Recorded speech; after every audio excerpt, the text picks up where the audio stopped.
Welcome to Punch Keys Podcast. I'm Poppy Minix, your co-host, bringing you blunt talk for the fiction novelist. And I'm Cascade, your other writerly co-host. If you love to ramble about writing and need a tribe, you found us. Are you ready? We're uncorking now. Let's talk about punching those keys.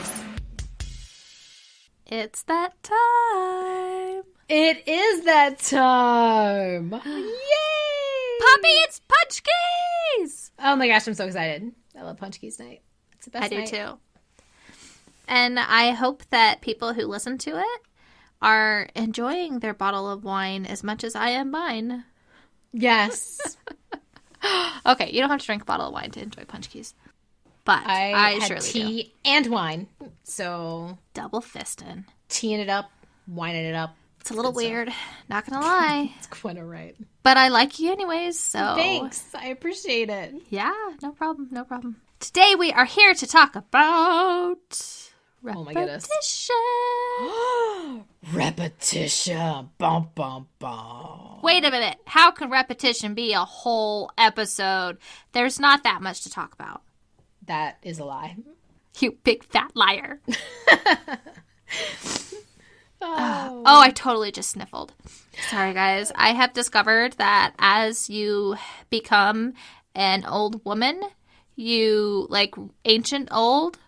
I feel like I'm super old right now. Wait, what? I feel really old. I'm 39 for anyone interested. I'm 39. You're not really... Okay, I'm older than you, but cool. It's fine. It's fine. That's Not all right. insulted. Not insulted at all. You're super ancient. It's cool. But apparently it's possible to develop allergies. Poor Cass is a sniffly hot mess today. I'm hoping it's a one-day development that just magically goes away because I write fantasy, so sometimes things magically happen. It's true. Believe this. And this Sniffle. is like spring. It is spring.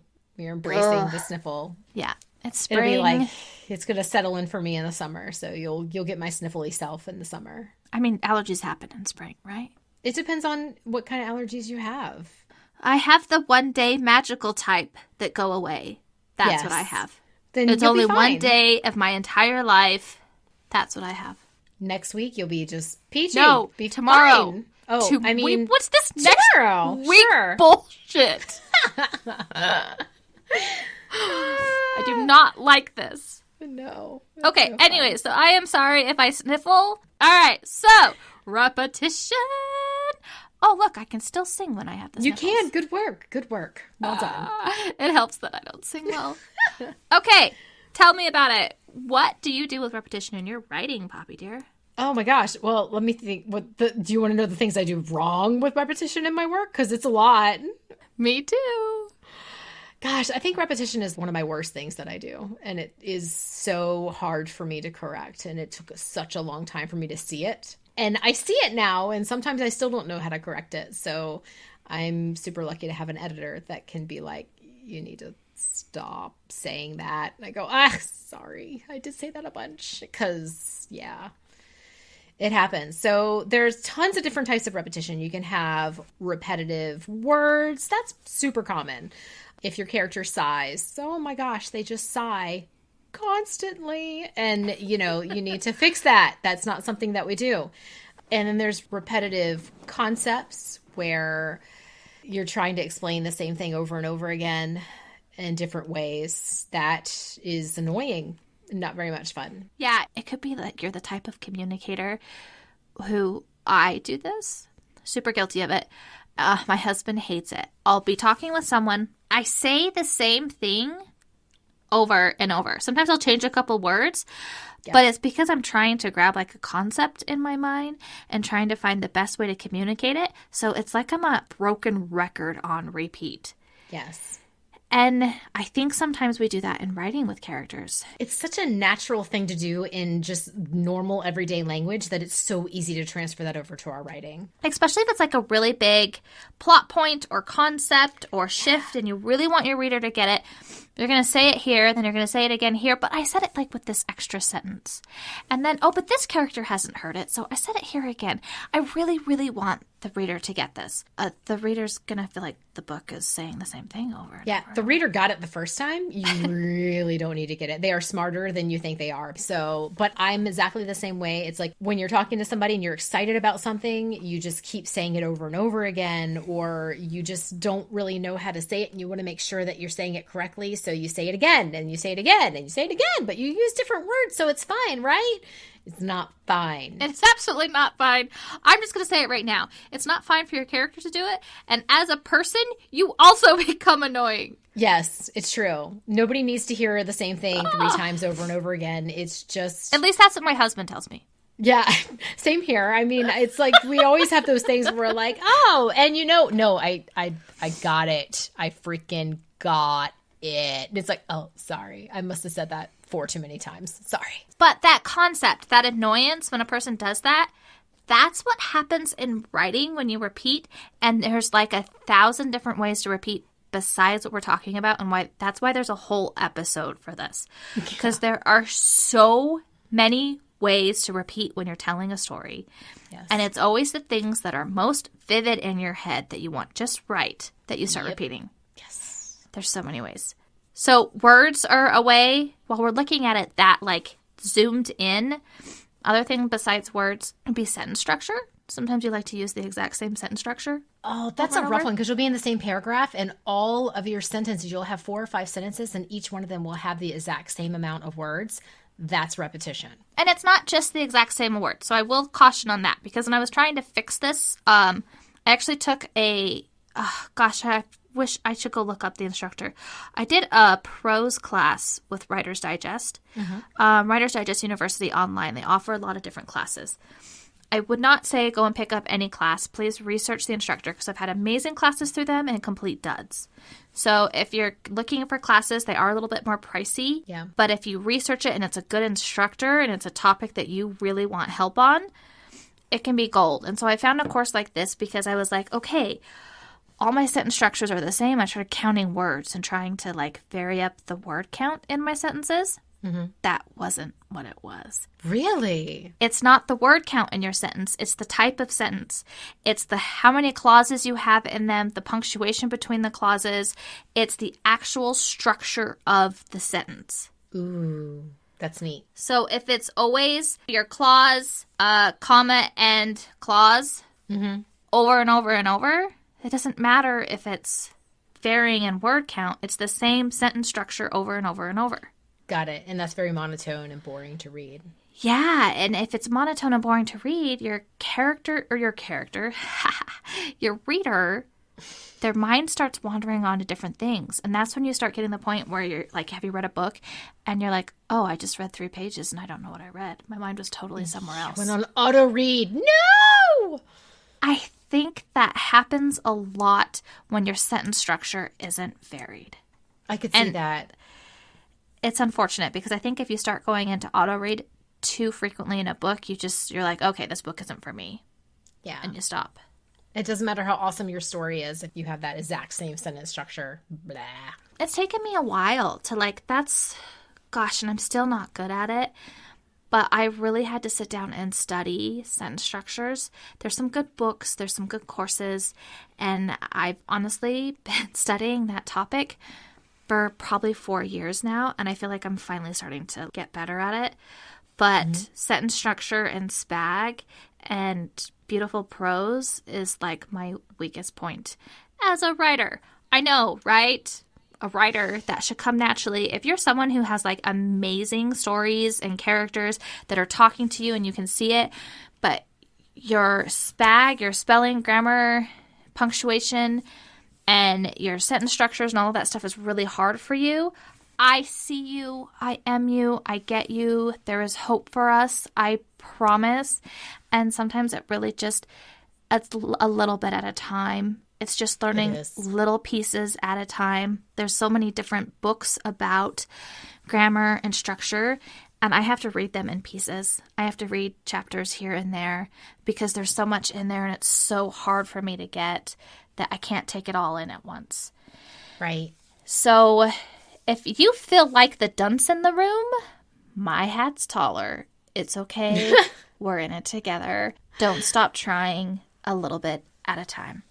And you're going to It is a start little bit at a being time. able to vary those sentence structures, I promise. And seeing the options and how to vary sentence structures. That was the hard part for me. It was very enlightening when I got back edits from an editor, like a trained, awesome, fantastic, amazing editor. And they were like, you need to work on your repetitive words. And I'm like, my what words? Your repetitive words. You say sigh 864 times in an 80,000 word count novel. And I go, oh, that's a lot? And they're like, yeah. And I'm like, oh, oops. And just silly things too. Can, will, that, weak words that you probably don't potentially need, and you just say them constantly over and over and over again in such a short period of time that all of a sudden your reader's adhering to the fact that you just said will 7 times in a paragraph. Or sometimes there's like, so many excessive words in the sentence that they go into auto read. Yes, absolutely. And the names, you can be really, really, really repetitive on your characters' names. If you're saying I'm like, so bad at that. And it seriously, as a reader, like that's one of the things that stands out huge for me when a paragraph starts with somebody's name. So it'd be like, Peter said blah, blah, blah. And then it's like 2 sentences later, Peter walked across the room. Peter did the... I don't care what Peter's doing anymore because I'm annoyed the fact you just keep saying, Peter starts with something. There's actually 3 repeats you talked about in there. So if we're breaking this down, so there's 3 repeats she just told you about. One is when you use the main character's name too many times, use the pronoun. Yes. I kind of try to...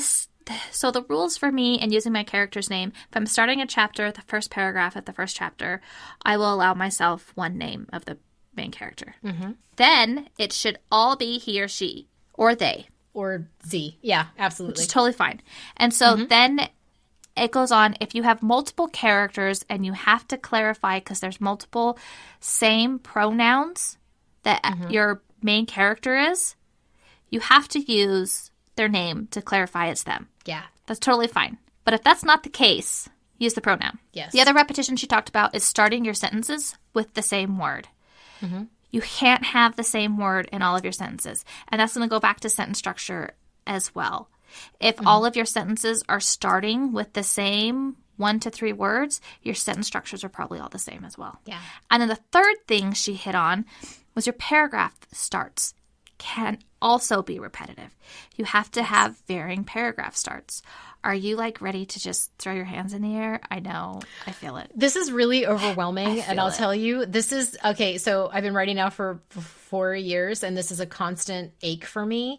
And this is very much when you're doing your first draft, just get it down and you're going to see what you're doing on your edits. This is an editing thing. This isn't necessarily a first draft thing, but it is something to be aware of if you are using this constantly. If you are using very specific words over and over again, you'll learn, but it's going to take you through the editing process. So to get the it. awareness is probably going to cut out half of them. That's why the awareness is important. So if you're aware of it and you see it and you're like, oh, I can actually fix that kind of easily by doing this, do it. If you're aware and you see it and you're like, they both have to start that way. I don't know how else to do this. Keep going. Save it for edits. Yes. Save it for next draft. Especially if it's your first draft. But being aware will cut out half of your editing problems. Absolutely. And this all takes time. You learn certain things and you go through the editing process. And then the next time that you write your next draft, you're going to see it. And you're going to go, oh, I'm doing it again. I need to fix that. And it'll be so much easier to edit at the end when you do it. Repetition, man, it is hard. And I am one of those people too, where I will keep making sure that the person doesn't forget that this very specific thing happened. And so I will explain it in this chapter, and then 2 chapters later, and then 3 chapters after that. And your people don't need that. Let it go. If it's something that needs to stand out, you might be able to get away with mentioning it one more time, maybe, but later. And well, I think the rule of thumb for that with me is I'll insert the cupcake. So it's like a clue for something later on, right? That you want to stand out. Yes. Right. So I insert it strong and bold. I allow myself, when it becomes relevant, not a full sentence, but like a clause in a sentence of a callback as to when they saw it last. Neat. Yes. That's the only time I let myself do it again. Unless it's something that's, relevant that comes up naturally. There's always exceptions to everything, guys. Gosh, there really Everything. is. But as a general rule of thumb, your one cupcake is good, and you can do a callback when it becomes relevant. Yeah. Don't make it too obvious. It doesn't need to be out there for all to see. It's okay. Your reader's going to get it. It's funny. This has become a realization as I'm writing and as I'm editing, is that I will write a draft super fast and then I'll edit it for a year. And you have to think that somebody's not going to take a year to read your book. They're going to read your book that you are editing in, depending, a couple days, a week, a month. They're going to read it so much faster than what you're editing it. So while you might not have seen that chapter for days or weeks or months, the reader's going to barrel through and they're going to see it. So it's not something you might be trying to remind yourself, but you don't need to remind them. They already got it. They're going to keep reading. They're in your book. They're reading it. They're in it. It's okay. You don't need to keep reminding them of what it's there. That's something that's definitely a little mind thing you have to work around, because there'll be times where I'm like, I can't believe I forgot that. And it's like, but I edited this portion 3 months ago. So how could I have remembered it? And so although you need the reminder, the reader's not. And so trust yourself. If it's there in the beginning, give a little credit to your reader. Mm-hmm. I have a pet peeve repetition. What's your pet peeve repetition? I have a pet peeve repetition where there is a physical attribute about a character, a physical description in their introduction. And then every time that character is mentioned, that same physical trait is mentioned with them. Every time. Okay, that and is maybe the thing. it's not every time. Maybe it's only been 4 times. But I feel like it's every time. And my eye starts twitching and I'm like, oh my God. Yeah. Cass is talking to you, romance writers. She is talking to you. I read romance and I love romance, I promise. Yes, it is a love. We want to make sure that eye color is totally chestnut brown. And they are so obsessed with that chestnut brown eye color that it is mentioned. I'm not talking about, the gold of my character's eyes that I mentioned 4 times, 5 times, 7 times, 17 times. Shut up, whatever. I do it too. I get it. Okay, have we talked about eye colors? I don't know if we've talked about it. We might have at some point, but it is definitely a conversation we constantly over here have. Dying on the inside right now, cringing. I know. Poppy is obsessed with eye color. I have a thing for eye color. She has to break down every speck of color in the eyeball for every character, and all of them required. have to be artwork. Yep. And I don't ever Cringe. notice eye colors, even in people I meet in real life. I don't understand that. I have that to makes no sense memorize. I have to memorize my husband's and son's eye colors because I'm terribly I'm a confused. horrible wife and mother if I don't know this information. I do not look at eye color in the least. So when a book is constantly talking about eye color, I'm like, what the hell is going on? Who cares about eye color this much? You know who does? Poppy. Romance readers, they care. So I am a romance reader. Thank you very much. This is true. Okay, some romance readers, but they want to know what that eye color is. And you want to make sure that you know what is important to your protagonist. So if you have 2 protagonists or whatever, you have one protagonist and then their love interest, they are going to pay attention to the physical attributes of that person. But at the same time, you don't want to just continue on and on and on. And I am horribly guilty of this, guys. So I will tell you, this is not something where I'm like, shame on you for doing that. Because you know what? I do it too. And it is super hard for me to break it because it's important to that person. Okay. So we've totally exposed a pet peeve of mine and something that Poppy does. Absolutely. She is my writer tribe and my writer soulmate. And I love her with her, eye color obsession that makes me twitch. So I'm going to share one of my repetition problems that I have. Uh-huh. I have a really bad problem with wanting to describe every detail and aspect of trees. Oh, God, you really have a thing for trees. It's true. I don't know what it is. I want to talk about the difference in the leaf shape. Bark and the texture. Oh, God, I love me some bark texture. I'm serious, guys. I just actually was editing my baby love novel that I'm working on forever, and it was a fantasy. And I was tickled pink because I decided that in some areas, the bark was like velvet. And in some areas, it's like glittering stones. And I just want to talk about the tree bark everywhere. And I don't think that's a problem if you do it one time. Or if your character has a very clear obsession with trees. Which my character does not, but the author does, obviously. Right? So I think it just depends on when it becomes a repetition and when it's just really super interesting character study, which it can be. If that is something that is really important to your character, then God, put it in. That's great. But you don't need to continue describing it either. Every time she walks by that one tree, she doesn't need to feel it and go velvet. Because that's just creepy. Don't be creepy about it. I'd love me some creepy sometimes, too. Don't be that kind of creepy. Oh. That is wrong creepy, okay? So there is the exceptions in repetition. So Poppy was talking about if there's a character... If I have a character who, I don't know, what's a botanist? What's the profession that's obsessed with trees? If someone who like arborist knows botany, sure. and studies and is all about trees, then yeah, obviously they're gonna notice all of those things. My character is not that. So, yes. Oh, well, but it's also how you portray it. So it is one of those show versus tell things. If they're like, God, I love trees, and they say that 4 or 5 times through there, okay, we get it. You freaking love trees. If you're going to explain the same tree over and over to the same person, your reader already knows how much they love that one tree. You don't need to explain it to 3, 4 different characters in there. Did anyone else think she was going to make out with the tree, by the way she said that just now? I like trees too, but I don't like them that much. So, and that's the thing. We all have these things. We all have these things that we repeat, that we have habits of. And don't, like, it doesn't make you a bad writer. It doesn't mean that you're crap. Like, just laugh about it. Have fun. Work with it. Notice the things that are not helpful, and then notice the things that are helpful, because there are character tics that you need that are going to repeat. Cass has some really, really good character tics where it's like when you first introduce a character and something that they specifically do because they're thinking or their emotions are going a certain direction, you introduce it one time. And then after that, when that person's doing that exact action, the reader goes, oh my God, they're anxious. Oh my gosh, they're intrigued. Oh my gosh, they're this. And that's when repetition is super, super beneficial.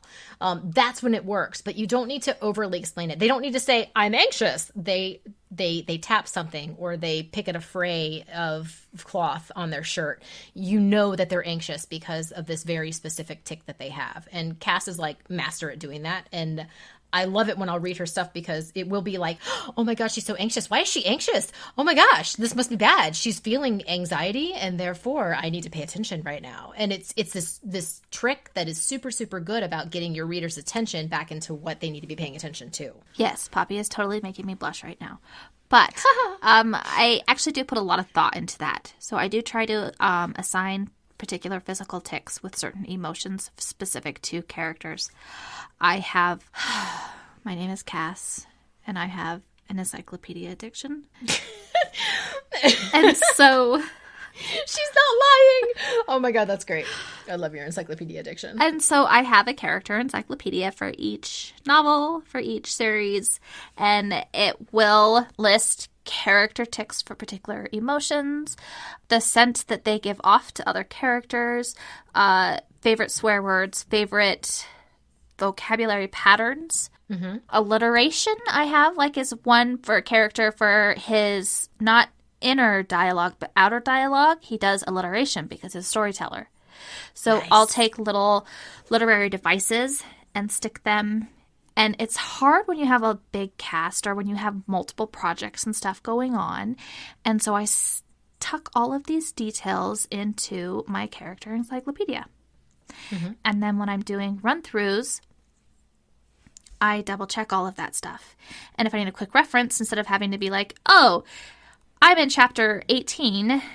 Did this character do this for this emotion back in this scene and this scene, what chapters were those in? And what scene within that chapter? And what line within that scene? And it's going to take me forever to find it. Instead, I just pop into my character encyclopedia and I'm like, okay, here's their little cheat sheet. Their cheat sheets for me.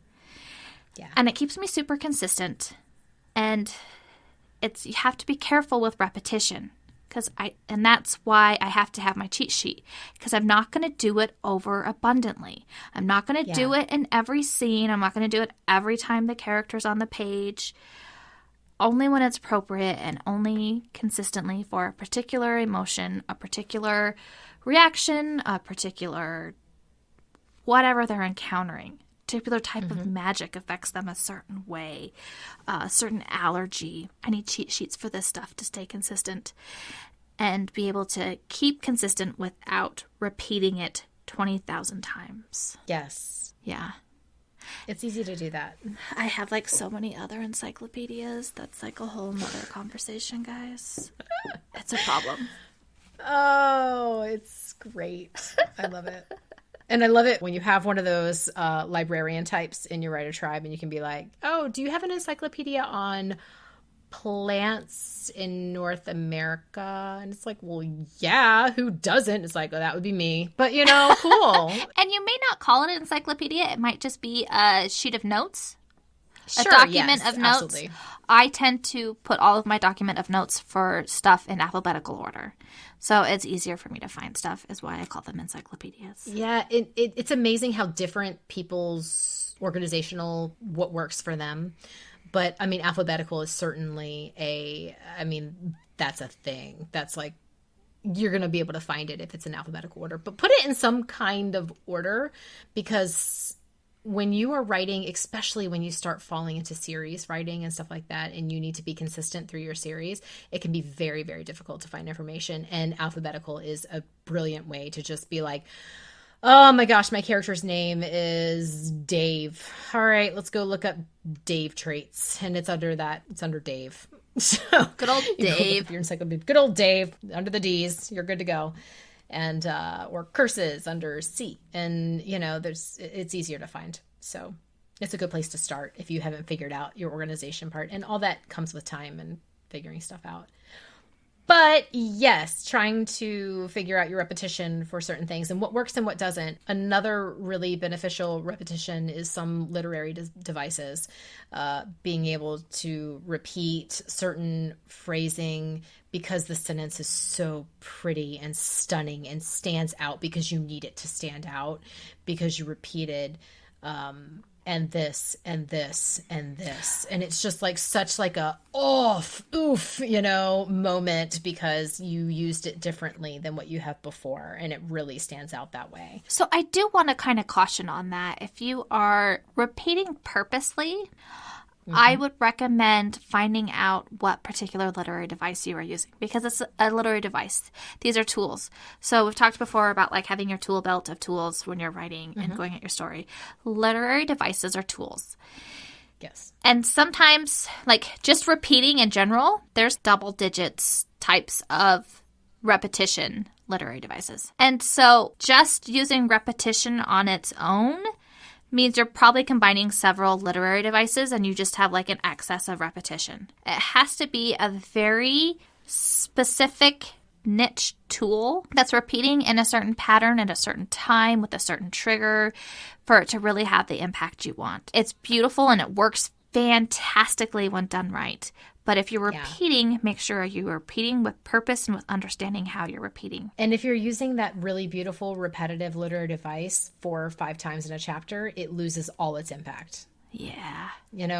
So it's an overuse. Overuse of anything. It's overuse. Really just burns Absolutely. People out. It does. And it just becomes monotone. It becomes background noise. Because when you are reading something, you fall into the voice. After a couple chapters, at least, you fall into the voice of the person telling your story. On the opposite side of that, if you're using constant literary verbiage where it's purple prose and it's just on and these really huge, beautiful continuation stuff, and then all of a sudden you drop a 3-word sentence, it's like, oh my God, that stood out so hard. It's the same way. So it really does depend on what you're aiming for to make your stuff stand out. And if you continue using the exact same things over and over again, nothing really stands out. And so you want it to be this really diverse breadth of work that you're doing.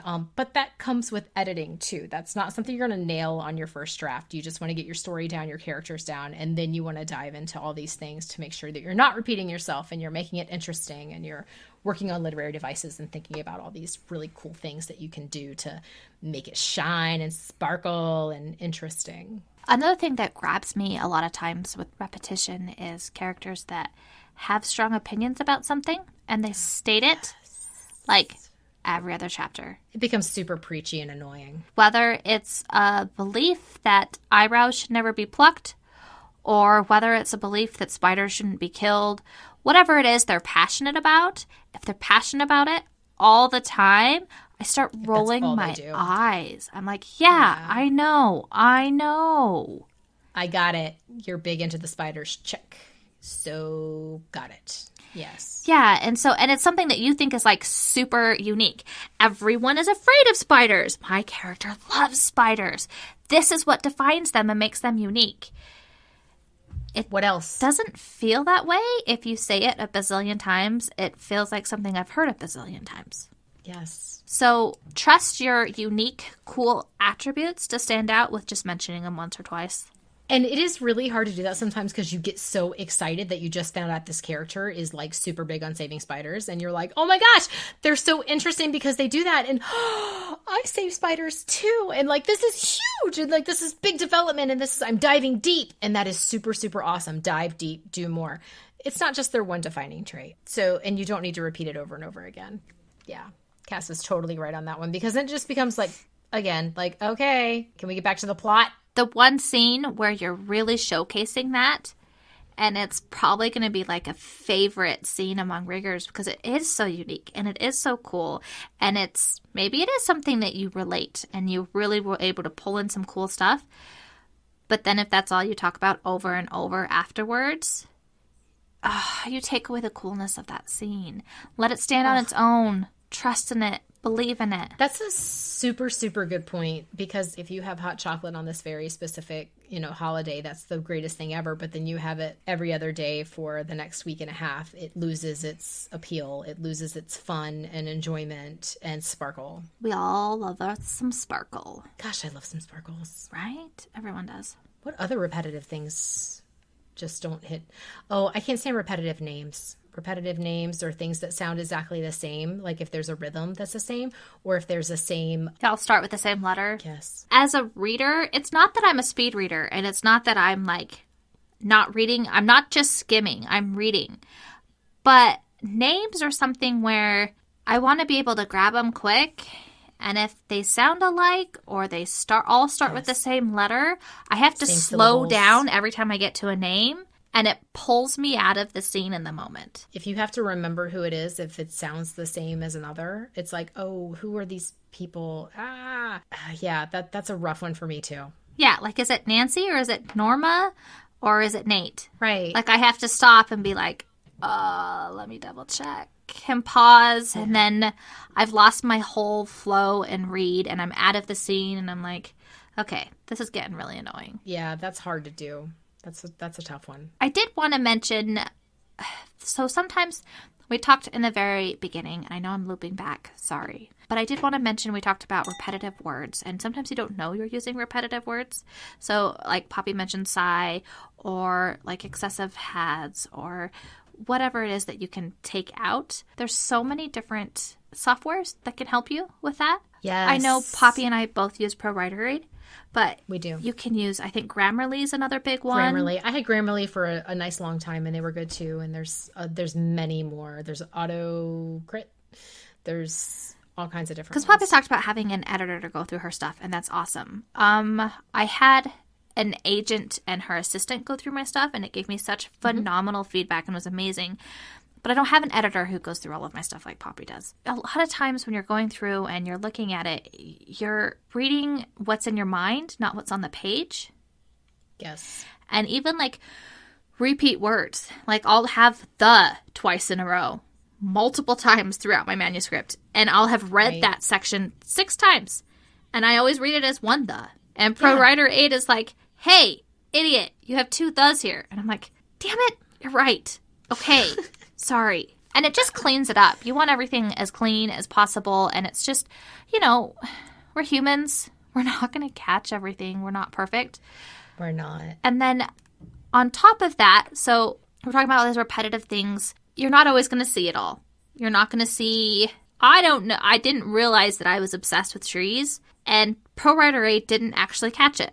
Pro Writer A didn't tell me that. Sure, because it's not going to say, hey, you're being repetitive on these trees. But what did catch that was beta readers. Right. We're like, you really are loving on some trees over here. It's like, oh, I am. And while these tree descriptions are great, Cass, like, this book isn't about trees. Can we, like, not have half a chapter about bark, maybe? Because I thought there was a plot going on in this section here that was pretty important, but now we're feeling up trees. So that's a thing. I mean, don't feel like you have to catch all of this stuff or you have to be this amazing English professor, understand all of the literary devices. Like I was saying before, take it all in pieces. Take all of these things and go and learn bits more. You can find softwares to help you with typo, word repetition, sentence starts, paragraph starts. Yes. All of that can be caught by a software. And do that whether you have an editor or not, because honestly, your editor will thank you if they don't have to worry about the fact that you said the and the 2 times in a row. So, because that's not what they have to focus on. They now focus on your development and they focus on other stuff because your program has already caught that, or you have already caught that, or your beta reader has already caught that. So, yeah, and I would highly recommend getting through your first draft, obviously, before you start throwing it into softwares or beta readers. But there's repetitions everywhere. Your story is stronger the less you repeat. Yes. The less excessive words, the less repeating of concepts, words, descriptions, whether it be eyes or trees, actions, movements, reading like size.